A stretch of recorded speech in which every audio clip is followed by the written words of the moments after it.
When the rain don't fall, that's when you know you're gonna go dry. When the rain don't fall, that's when you know you're gonna go dry. And it won't do no good to You're thinking green, Irana. And the subject for tonight's show is rail, especially commuter rail in Connecticut. Here with me is Stephanie Gregerman, and she is a member of the Connecticut Commuter Rail Council. And we may or may not be joined by State Rep Andre Bumgardner, who has proposed legislation about commuter rail in Connecticut. So if he comes, it'll be great. If he doesn't, we'll still discuss the work that's being done. So welcome, Stephanie.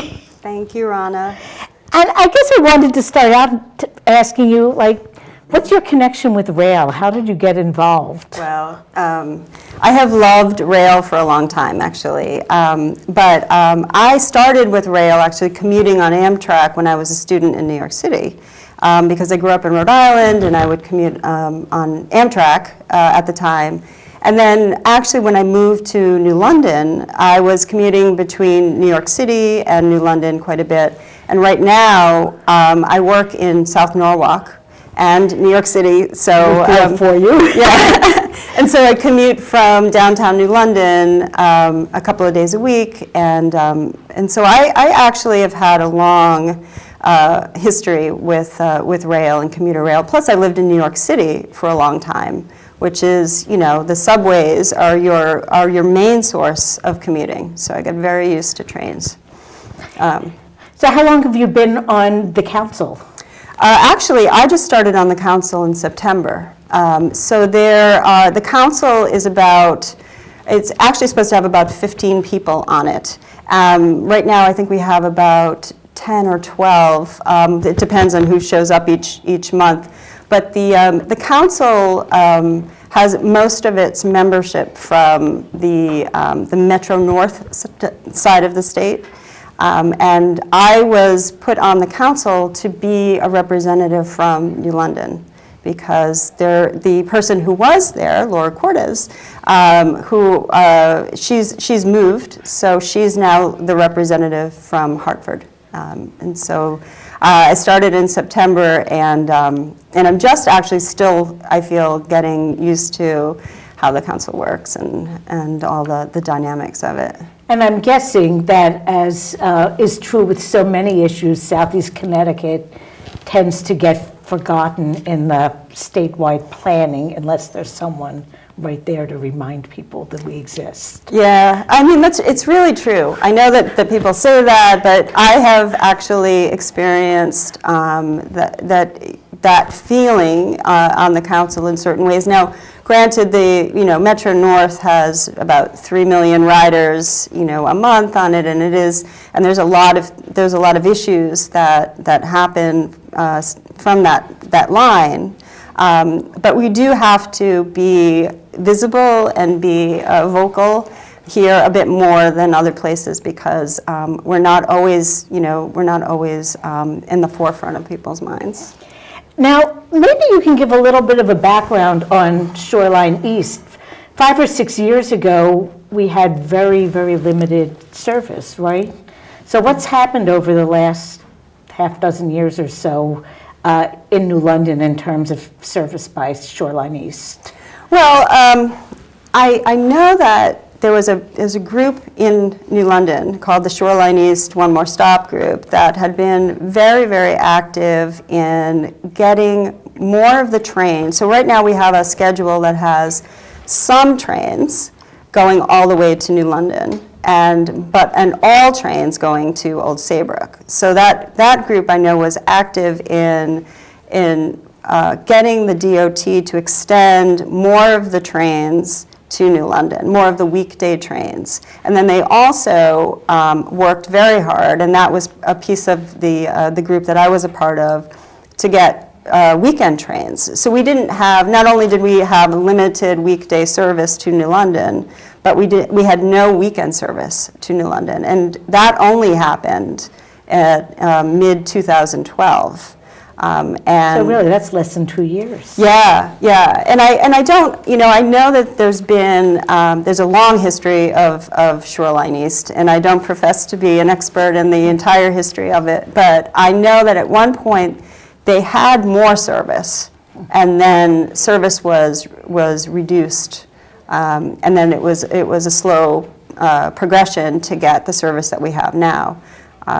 The weekend service, getting that weekend service was a very big win. And I do think that it was the impact of the group here in New London that made a big difference to having that Well, were happen. some of the opposition voters who were up on the Connecticut River who were concerned about bridge openings, or Yeah. bridge closings? Yes, yeah, that was, there's the maritime, now I'm blanking on the name of the group, but they had real concerns about the timings and the number of bridge, openings that, or closings rather, that would need to happen in order to have the trains. And I think it's something that we still will need to think about when we think about more trains and expansion of commuter rail. Because we do, there hasn't been a solution, proposed to make everyone happy on that. I think it's the Marine Trades Association. I guess recreational boating is something that's, it's a fairly big. And I'm guessing especially during the weekend hours, that would be huge for them. Yeah, it is. I think that it's something that's still needing to be discussed and to get a long-term solution, because I think if things go the way that they're going with the focus on transportation and focus on rail, we're going to need to have more trains and more frequent trains. So Now, we have Amtrak, and it goes through New London. How does using a commuter train differ from using Amtrak? Oh, well, there's two big things that are different. One is the cost of a ticket, which Amtrak's cost is pretty high. And the other is the reliability, because commuter rail is by far more reliable than Amtrak trains. There are some Amtrak trains that are used by the the Connecticut Department of Transportation as part of the Shoreline East commuter rail, so you can use your commuter rail ticket to get on some of these trains, and they are often either very late, like over an hour late, or sometimes they've broken down, like I had earlier this week. So Amtrak is just not as reliable as commuter rail. So if you're depending on getting to work at a certain time, it doesn't even have to be as extreme as an hour late. It could be 25 minutes late, and you're still going to be late for work. Yeah, and if you have to get a connection, like I do in New Haven, then you have to you have to figure out what that connection is going to be. So it's a bit problematic, and I don't know exactly why that is for Amtrak. It seems like trains break down quite a bit, but I can't really speak to their maintenance and their process. It would be nice if Amtrak did show up at our Commuter Rail Council meetings. Right now that they don't. But we have a very close relationship with Amtrak, because Amtrak owns a lot of the track. Right. And Amtrak operates our Shoreline East for the Department of Transportation. So it's it's actually something that I might bring up at the council meeting to say, it would be good to hear from them. Well, a few weeks ago, on a weekend that was snowing, we took the train to Greenwich, and on the way back, we got to sit in the Stamford train station for about 15 minutes, and our train was maybe 4 minutes late. And we made our connection in New Haven just fine, and we got home at 9:30 instead of 9:26, something like that. But we were hearing the announcements, and in one direction, the Amtrak train was 45 or 50 minutes late. Yeah. In the other direction, it was like almost 2 hours late. So it would be terrible to have to build your schedule around the Amtrak riding. Yeah, I think, commuter rail has sort of inherently built into it that it's like the people's transportation. It's there to get people to and from work, from their daily lives, whereas Amtrak is built around the trip. Even though there are Right. plenty of people who consider going between Boston and New York or DC, their commute. For the most part, the commuter rail is really built to be the reliable, dependable, workhorse of the rail, and which is why it really is important, and to keep that focus on it. And you bring up also that there's the balance that Amtrak has very limited number of stops, and commuter rail usually does have its stops closer together in more towns. Yeah, I think that's another piece of the transportation puzzle.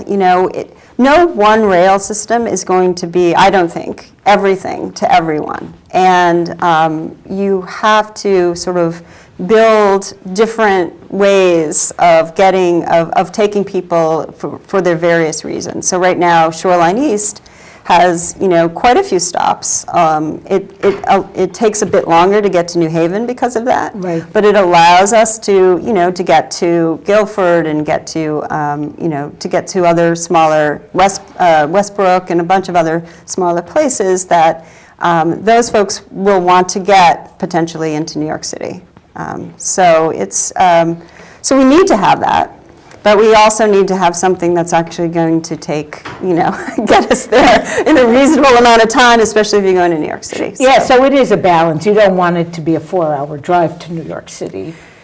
Right. So I know that one maybe controversial thing that's been proposed is opening a train station in Niantic, at least during the summer tourist season. Yeah. And, once again, it's a balance. I know this show does go out to people in Niantic, and I'm sure many residents would love to have a stop in their community. Yeah.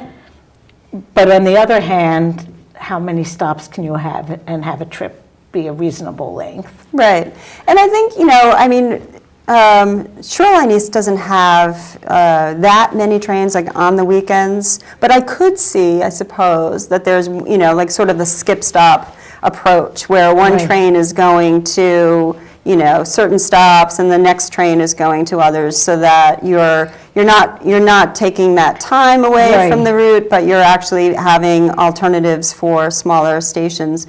There's a way to make these things work for folks, but it does take some careful planning, and then it does take some. I think they'll have to build a station there and other things that might add some cost. But yeah, there's a lot of factors at play. There's a lot of traffic also along this Northeast Corridor line. These are realities of our train usage that need to kind of be addressed as well. And hopefully now there seems to be more focus on it, that there will be some solution, because we do want to build things for the future. Right. So. And we're hearing, and I just thought of this, about all the traffic on I-95 and plans perhaps to widen it to 3 lanes from Branford east to New London. Yeah.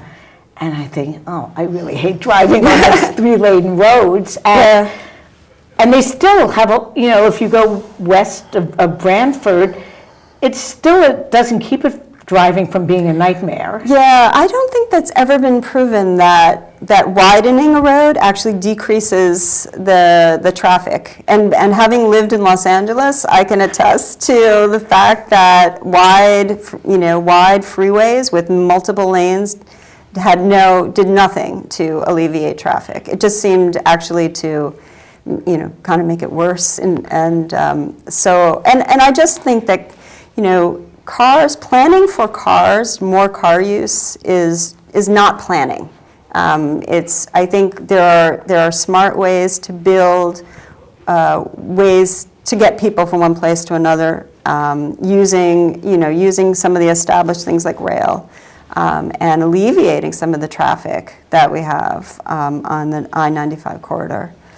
And, cities and development happens in a different way when there's more rail and less cars.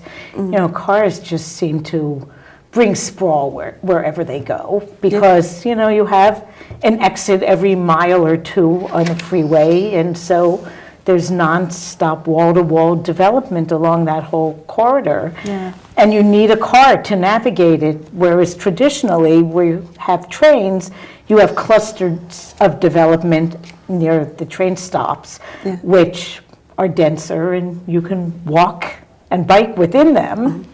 So I think trains help even people who don't use trains in that way, as well as alleviating traffic. Yeah. As part of the commuter experience, you mentioned something about partnerships with Amtrak, and something about using your Shoreline East Pass on Amtrak trains. How does that work, and also, what is the future of that kind of arrangement? Yeah, so what the Shoreline East allows, if you have a Commuter Rail 10 trip, you are allowed to go on an Amtrak train, certain Amtrak trains, for that same Commuter Rail price. So what it does is supplement the Shoreline East trains, so that we have, more, like at certain times of the day, we have more opportunity to get to, to take more trains. But the relationship with Amtrak is sometimes stretched. And so the DOT kind of has to negotiate with them to have those cross-honored tickets.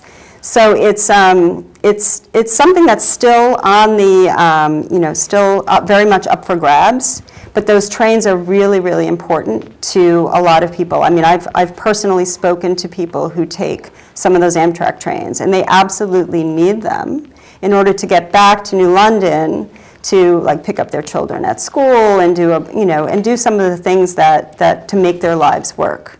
So, and I've asked the DOT about it, and they are trying at some point in the future, years probably from now, to have improved Shoreline East service on their own without using the cross-honoring. But until then, the only resource we have to get those trains is to have cross-honoring. And now in November, the Amtrak said, they released a schedule and said, oh, these trains are no longer two Amtrak trains. We're no longer going to honor those tickets. And there was a huge, huge uproar. And so much so that the governor, a lot of people took credit for reversing it, but it was reversed 2 days later. And I'm guessing the start of the reversal was the great groundswell of people who were probably in shock. Yeah, there was no forewarning. There was, suddenly just a new Shoreline East schedule, none of these trains there. And in fact, the next day after the schedule was released, I was on the platform and they were really, really upset. I mean, I'm not exaggerating when I say that they were truly devastated, that they had no idea what they were going to do. These were people who, one actually who commutes to New York City and teaches there and comes from Mystic, another person who works at Yale and who needed to get back to New London to pick up her kids. So she was really, she was particularly upset because, this is the thought of needing to get in a car to take your commute every day versus taking the train is, I think, it can be prohibitive to people. So that issue of the Amtrak cross-honoring is something that I think people need to be more aware of, particularly in New London. And I think that the Rail Council is designed, we have monthly meetings. We have actually a meeting coming up that's going to be in New London on May 20th to voice that concern about the relationship with Amtrak, because without that public, view and without the outcry, it may just kind of get, swept under the rug that, look, we're just, that Amtrak will say, look, we're just not going to do that, and we're going to force the Connecticut Department of Transportation to just, get to that level of having new trains. Now, the DOT is planning to bring the trains that are used on the Metro North line now. I don't know if you've seen them, but they're called M8s. And they're the new trains. Okay. So if it looks new, it's an M8. And but we would get some of those. So they would take the trains that we currently have on Shoreline East, replace it with the new trains, and be able to then have a more frequent schedule just on Shoreline East trains. So we would need the Amtrak cross-honoring. But that's a long way away. Well, another thing that I think is probably a long way away is there's a lot of talk about high-speed rail, and I know I read, I think in today's paper, there's some controversy that perhaps the New York City to Boston line might not even stop in Connecticut anywhere, but in any case, I think it's been clear for a long time that that train is not going to take the shoreline route. Yeah. I mean, it might start veering north even before New Haven. And how would that affect our shoreline commuter rail if the high-speed rail takes an inland route? I'm only speculating, because I don't think it would affect us very much at all. I think the people who are taking the Shoreline East route are going to places along the shoreline. I don't know the exact route of the inland, but I think that if you're going, to me it's an option besides the Amtrak train, So because I think if I were going a long distance, I would take high speed. And if I weren't, I was going to a small, a stop in between. I would take what we would call in New York City the local. There's the express and there's the local. And generally in New York, they would, on the subway, they would run, the platform would be in between, and they would run parallel.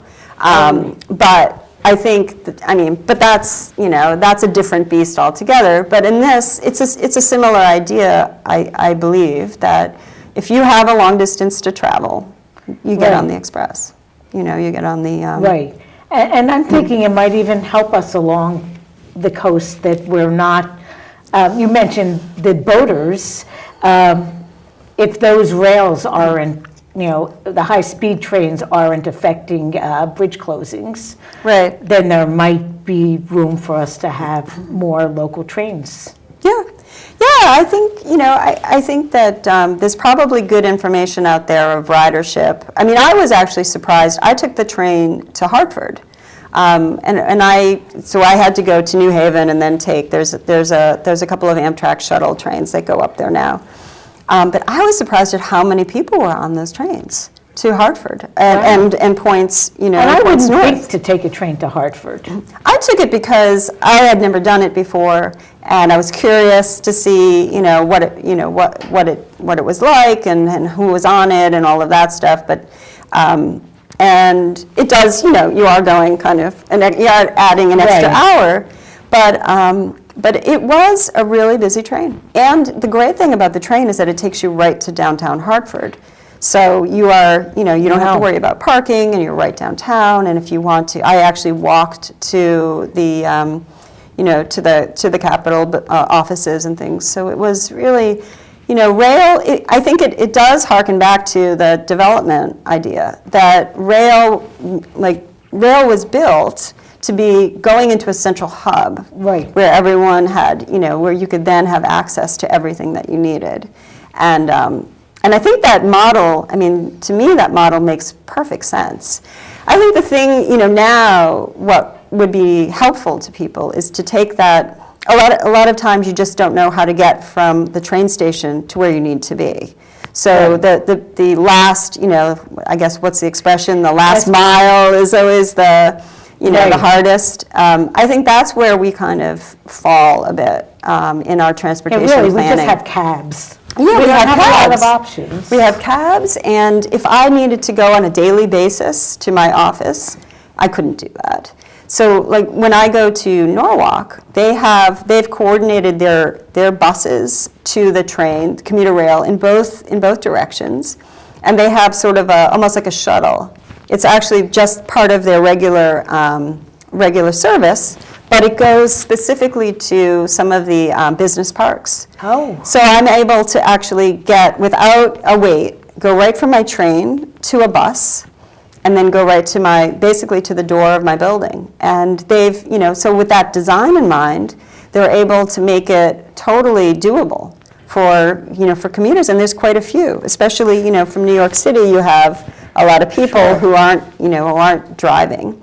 But I think on this end, in New London and other towns, they could do more planning that way to make transportation options available. Yeah, Union Station in New London is convenient if you're working right downtown. Yeah. But even if you were working at EB, it's not that convenient. I know. I did, in fact, so I worked at Pfizer for a while. That's what actually brought me to New London originally. But I was living in Providence. And I commuted by Amtrak. There's a little known fact that you can buy a monthly rail pass on Amtrak. It's kind of pricey compared to regular commuter rail, but it allows you to take, unlimited for the month. And so for about a month and a half, I did that on Amtrak. And but I had to find my own transportation to Pfizer. So sometimes I walked, which was a pretty long walk. It's not a really friendly walk either. No. So, so it's that piece that I think I think that's why people decide not to take rail sometimes. Because when they say, well, when I get there, what am I going to do? I'm not going to be able to get where I want to. And that's where, Representative Baumgartner's idea of expanding the commuter rail also can make a lot of sense because, right now, to get to Mystic, the only thing, if you wanted to go by rail, you'd either have to take Amtrak, which, if you're going with your family, could be very expensive, or you have to take commuter rail to New London and then try to figure out how you're going to get from New London to Mystic, or, or rent a car.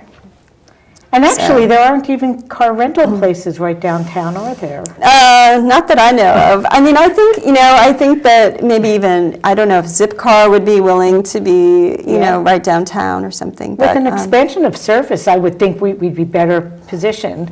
So I think maybe what we can talk about is the proposal that Representative Baumgartner did. And unfortunately, since he isn't here, we're not really sure what the updated status is. Yeah. But this was, but this was the proposal, an act concerning a study of extending passenger rail service from the City of New London to study the feasibility of extending passenger rail service from New London and really along two different routes. Up the Central Corridor from New London through Stafford Springs to Brattleboro, Vermont, and from New London through Stonington to the T.F. Green Airport. Right. So I guess we can talk about each of these options individually. The Central Corridor, that's been talked about for a few years now. I think Todd O'Donnell was on this show a couple years ago when that was also kind of capturing people's imagination, being able to take the train from New London and going through all these college campuses up to Vermont. Yeah. Yeah, I mean, it makes perfect sense. I think that they had done quite a bit of work already on that Central Corridor line in terms of scoping it out and getting enthusiasm for it, and getting, sort of that feasibility piece. So, and that's what Representative Baumgartner's piece is, a feasibility study for both that rail and rail going up to TF Green. I mean, I can only imagine what that would be like for New London if we had that central corridor then also feeding into, because imagine going from, connecting in New London from any of the places along that rail, and then being able to go to New Haven, being able to go to New York that way. Or go to any coastal town for recreation. It would just be, it would, I think, be a very different place here in New London to have that type of. I think it would be amazing for downtown development. Yeah. I know when I was on the school board, there was a student who wanted to attend high school in Willimantic, and his family wanted New London to pay for his transportation. And, there were quotes received, and it was like $20,000 or $25,000 a year to transport this kid by by limo or whatever to Willimantic, and we just couldn't do it. But then I was looking at, if he had wanted to go to school in New Haven, and he could have gotten a student pass on Shoreline East, we could have done that kind of thing. It would have been a couple $1,000s a year. And Willimantic isn't any farther than New Haven. So if we had a commuter line, it would just open up so many possibilities at a reasonable cost. Yeah, I have seen kids on the Shoreline East doing their schoolwork in their school uniforms, definitely having attended, a school somewhere along the rail, getting off in New London. So it's, I see it every day, when I take the train, that there's plenty of opportunity to make this a huge resource, and to open up possibilities to people. There's every single day. I mean, the one thing I like about rail, or one of the things, is that you don't have to own a car to get someplace. You can get to your job. It allows people who might otherwise not be able to do something to do it. And that's very important. Not everyone can afford a car. Not everyone is able to have that. It's really a luxury in a lot of ways. So this allows people to improve their lives, and to do what they want to do. So. And if people want to call in, you are welcome to. But the road bed is already there. It would have to be upgraded. I think there are federal funds that are being planned for upgrading it for freight traffic, which would also be great for our area. But it would be just so exciting. I think they determined it would go through about a dozen college campuses, and students, starting in New London, Coast Guard and Conn College, and then up through Norwich, up through Willimantic, Mansfield, Palmer, Massachusetts. It would just be amazing. So many students are a group that usually don't have cars. Right. I mean, as a student, I never drove. I always took rail. So I think I think the reason that these things keep coming up is that they make perfect sense. And they're relatively low cost, at least for that, like as you were saying, the infrastructure is there. We just need to get some trains, and not that that's a small matter, but I mean, it's not like we have a lot of this in place. It's a matter of deciding that this is going to be a priority, and that's really it. But everyone I speak with, I mean, it's so hard to find someone who says something negative about rail. Everyone, I hear everyone saying, it's great, I really support it, and I think it's making sure those voices get heard, and I don't know if Representative Baumgartner's, bill is still open for people to submit testimony, but if it is, then I would say, please, do that, because I think it is worth supporting. And, that the Central Corridor line, but then also going up to TF Green. Now, TF Green has become a stop going down from Boston now, right, on the That, T? yeah, and that's another reason. So, yeah, the T from Boston has expanded. It did go to Providence, and now they've expanded it down to TF Green, and then I think actually south of TF Green to a stop in North Kingston. Or, Oh, wow. Yeah, I believe. Which makes sense, because there's a big college campus there. Right, right.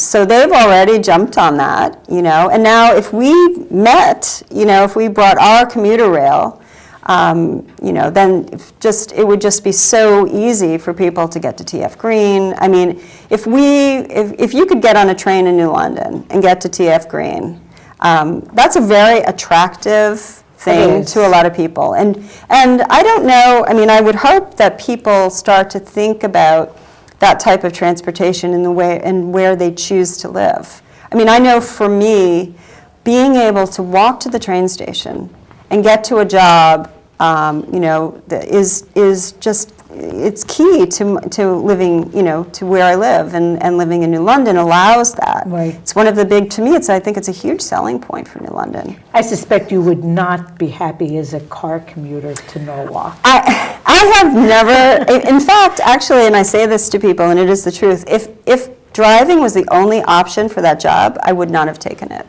And that's too bad, because, you know, it's for a large, you know, it's for a global company. It's a great opportunity. It's, you know, they work me too much, but it's a really, you know, what an opportunity to be able to take, and to have, you know, to think I would have been had to pass it up. So it's great to have the rail. Well, the train experience is a lot different from the car experience in terms of stress levels. Yeah, it's. I mean, I actually work on the train. I've had actually breathtaking moments of beauty on the train. I sit there and I'm looking out the window, you know, on the Shoreline East. In Metro North, not so much, but on Shoreline East, you're right on the coast, and some of these views are only available on Shoreline East. I've taken photos, and I've seen others with their phones, you know, like oohing and eyeing on Commuter Rail. And then you see other people. I do look around, and there's, you know, tons of people working. I'm always seeing people on their, you know, their phones, their smartphones and things. It's a dynamic, active environment, as opposed to, you know, basically wasting time in a car, because that's how I would see it if I had to drive. Instead, I'm actually working and active, and so are others. And it's also, I kind of like the social aspect of it too. You know, if I mean, you see the same faces, you say hello to people. It's kind of like, it's kind of almost like the start of your workday in a certain way, a friendlier, you know, nicer start to your workday. But it has its own rhythm and routine that I think is a beautiful thing.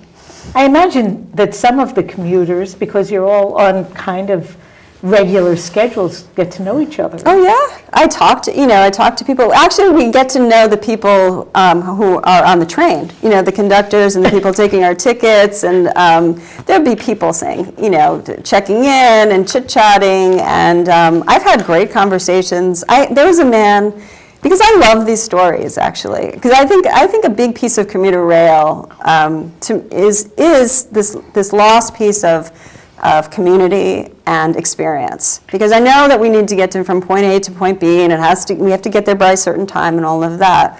But the quality of your life is also plays into it. Right.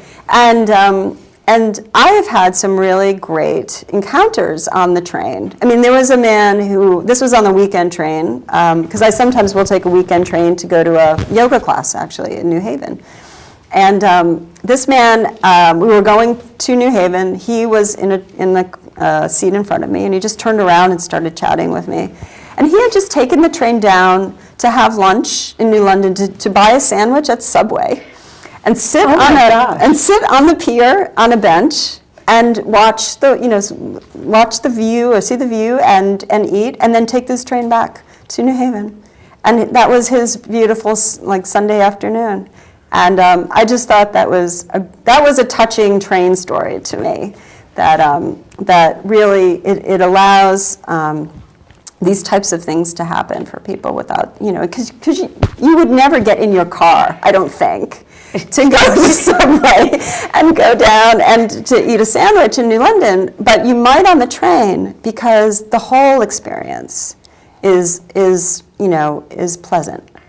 So in terms of looking at the future of New London and social and economic development in the city, the train kind of turns New London into a destination. Yeah, well, yeah, I think so. I think that there's a perception issue. I know that is with trains, because I hear the comments on trains about, people, especially with Metro North, people griping about various things, either people not, they have a monthly pass and they see that other people, they aren't collecting their tickets and they feel like they're paying for those freeloaders, or or the train was a little bit late, and, that is a common symptom of kind of life now, I think. But I think that there are some really great aspects that just don't get communicated about trains, and about the benefits to health, longevity, and the environment, to social, socializing, and I think that to change that perception of what the train experience is would be something that putting some focus into would be important. Now, you mentioned the Rail Council meets once a month, or what? Yeah. Now, there's a meeting in New London in May, but you also had mentioned that they're meeting in New Haven sometime in the near future. Maybe you can tell people about that, because one of the goals of having the show is, rail lovers out there, your voices are needed. Yeah, it's true. And so at every Rail Council meeting, we take public comment. And on March 18th, we will have the DOT Commissioner James Redeker, at the meeting. And he's going to be presenting some of the proposals, the DOT proposals around rail. But it's a great opportunity to have him see some of the folks from New London and to talk about, Shoreline East issues. So that's March 18th at 6 o'clock, and it's right in the rail, the station, the rail station. So if you take the train, you can get off in the station and then look for signs, but otherwise it's right at Union Station in New Haven. Now, when would a person need to get on a train from New London or Old Saybrook to get to that? Should I pull out my schedule? Sure. Okay.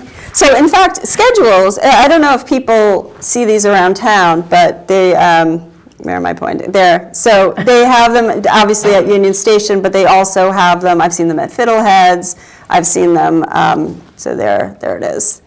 But it's worth actually picking one up, and of course they have a website and all of that good stuff, but it's worth actually picking one up because you can kind of spread it out. And I like the old paper thing. And take a look and see where things go, and you can actually see the gaps in our schedule where we would like, and it shows connections with Metro North. Yeah, actually the great thing about the schedule is that it shows everything from Grand Central, ultimately. Oh. So you can look at your train trip and see all of the from New York here. So if they wanted to get to the meeting from New London, I have to say we don't have an option. So you're out of luck. You're out of luck from New London. If you want to go from Old Saybrook, you could go at 4:30, and then you would be there for about 5:10, which is a little bit early. But ideally we would have trains, those trains that leave from Old Saybrook, they would be coming, we would have them here in New London.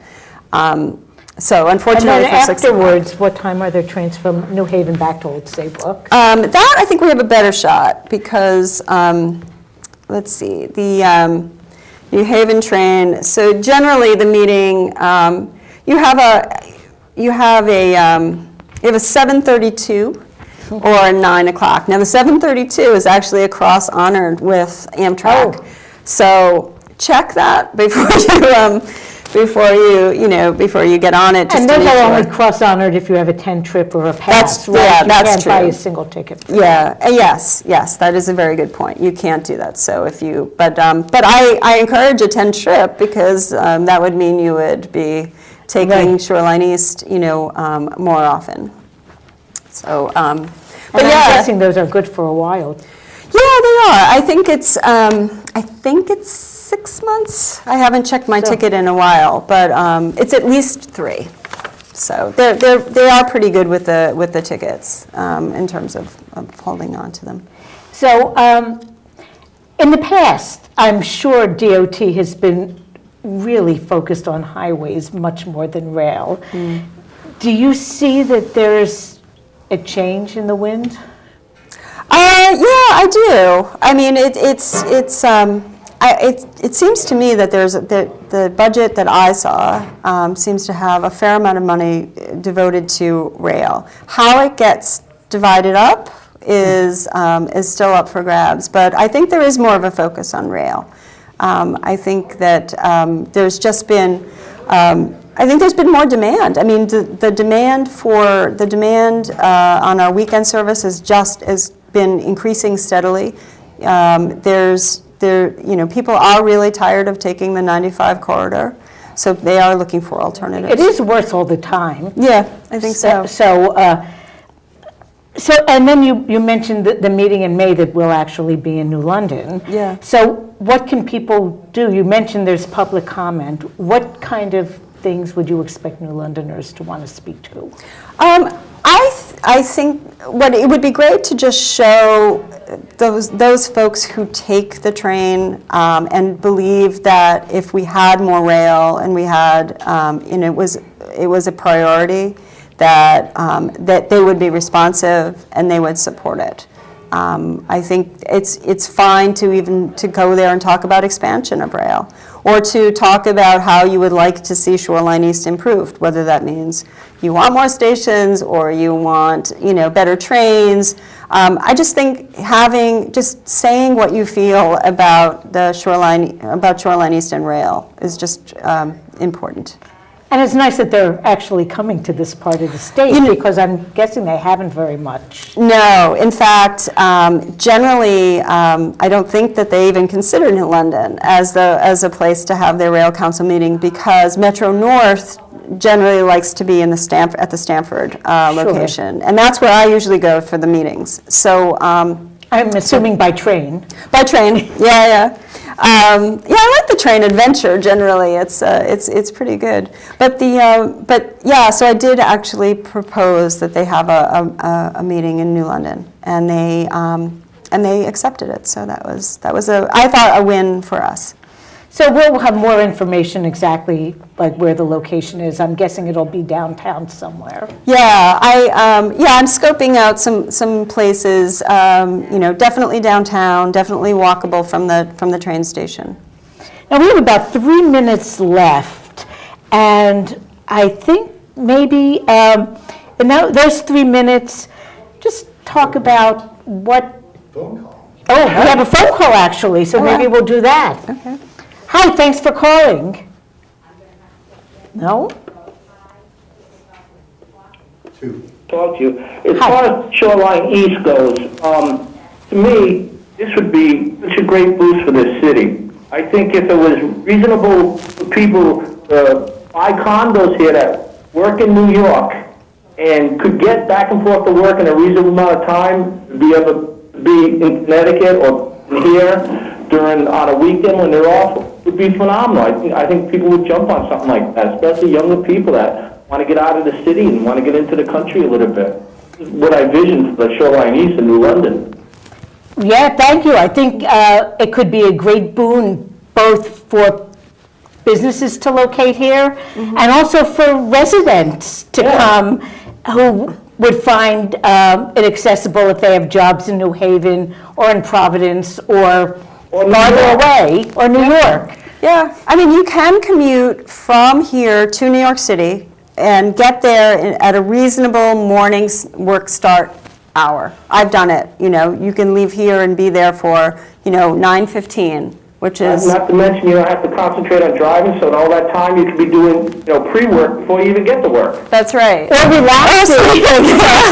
Or relaxing. Yeah, no, it's true. And when you look at New York City and the way that neighborhoods became hot, it was the constant push of expensive neighborhoods pushing people out to less expensive places that were along the subway lines. So that's why you have Williamsburg that's now the hottest thing, because no one could afford to live in Manhattan anymore. The young crowd moved out to Williamsburg, and now it's booming. So And the same thing has happened in DC at metro stops. Well, thanks very much. We're out of time. Oh. The next meeting in New Haven is going to be March 18th. Okay. So that's a Wednesday, the day after St. Patrick's Day, 6 o'clock at Union Station. So it would be great if we had a contingent from New London there, and then people could come to New London a couple months later, and they can see us again. Right. Well, thanks, Stephanie. Your Honor. Next week, we're going to be talking about high-stakes testing in the public schools, something totally different, so we'll see you then. And thanks again. Thank you. I thought we were out of time.